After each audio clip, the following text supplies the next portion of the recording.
लंका में युद्ध अपनी चरम सीमा पर था। श्री राम की सेना आगे बढ़ती ही जा रही थी और रावण के अनेकानेक महारथी रण में वीर गति को प्राप्त हो चुके थे। अब रावण भी समझ गया था कि श्री राम की सेना से जीतना उतना सरल कार्य नहीं है जितना वो समझ रहा था। तब उसने अपने छोटे भाई कुंभकर्ण को जगाने का निर्णय लिया, जो ब्रह्मदेव के वरदान के कारण 6 महीनों तक सोता रहता था। जब कुंभकर्ण नींद से जागा तो रावण ने उसे संपूर्ण स्थिति से अवगत कराया। इस पर कुंभकर्ण ने रावण को उसके कार्य के लिए खरी खोटी तो अवश्य सुनाई, किंतु अपने भाई की सहायता से पीछे नहीं हटा।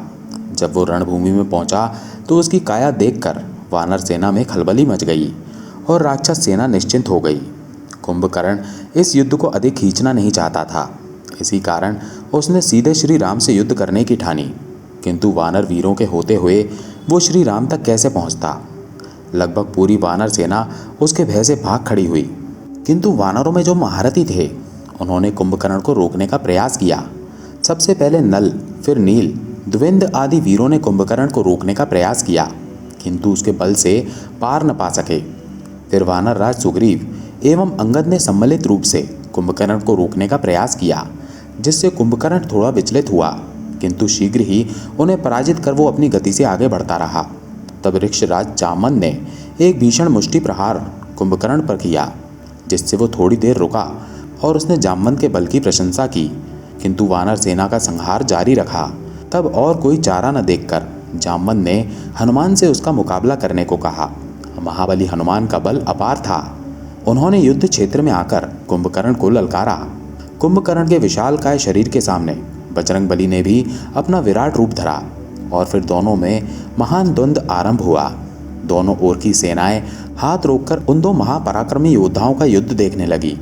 आपस में लड़ते हुए दोनों को अपने प्रतिद्वंदी के बल का भान हुआ और दोनों मन ही मन एक दूसरे की सराहना करने लगे।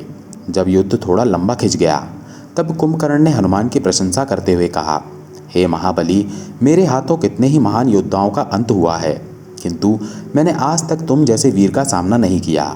मेरे और तुम्हारे युद्ध का कोई परिणाम नहीं निकलने वाला, क्योंकि तुम मुझे परास्त नहीं कर पाओगे और युद्ध इसी प्रकार चलता रहेगा।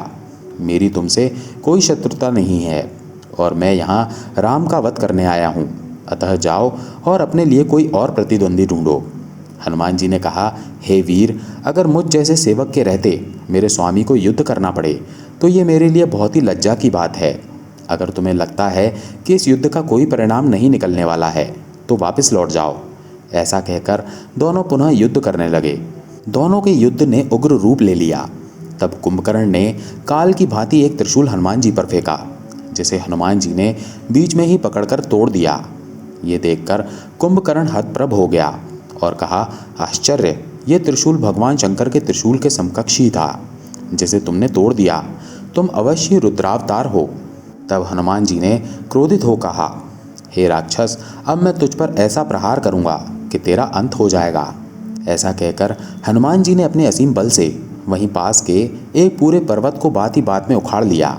जब कुंभकर्ण ने हनुमान जी का ऐसा पराक्रम देखा तो पुनः उनकी प्रशंसा करते हुए कहा, धन्य हो, तू वास्तव में सभी वीरों से श्रेष्ठ है, किंतु मैं वचन देता हूँ कि तेरे इस प्रहार से अगर मैं तनिक भी विचलित हुआ तो ये रणभूमि छोड़कर वापस चला जाऊंगा, अन्यथा आज मेरे हाथों राम का अंत होकर ही रहेगा। कुंभकर्ण की ऐसी चुनौती सुनकर हनुमान जी ने अपनी पूरी शक्ति से वो पर्वत कुंभकर्ण की ओर फेंका, किंतु आश्चर्य, महाबली के इस भीषण प्रहार से भी कुंभकर्ण अपने स्थान से तनिक भी नहीं हिला और कुंभकर्ण के वज्रतुल्य वक्ष से टकराकर वो पर्वत चूर चूर हो गया। ऐसे भीषण कर्म को देखकर हनुमान जी भी कुंभकर्ण की प्रशंसा किए बिना नहीं रह सके और फिर उन्होंने निर्णय किया कि ये योद्धा तो श्री राम के हाथों ही मृत्यु पाने के योग्य है। इसके बाद कुंभकर्ण का युद्ध क्रमशः लक्ष्मण एवं श्री राम के साथ हुआ और श्री राम के हाथों ही उसकी मृत्यु हुई। जय श्री राम, जय हनुमान।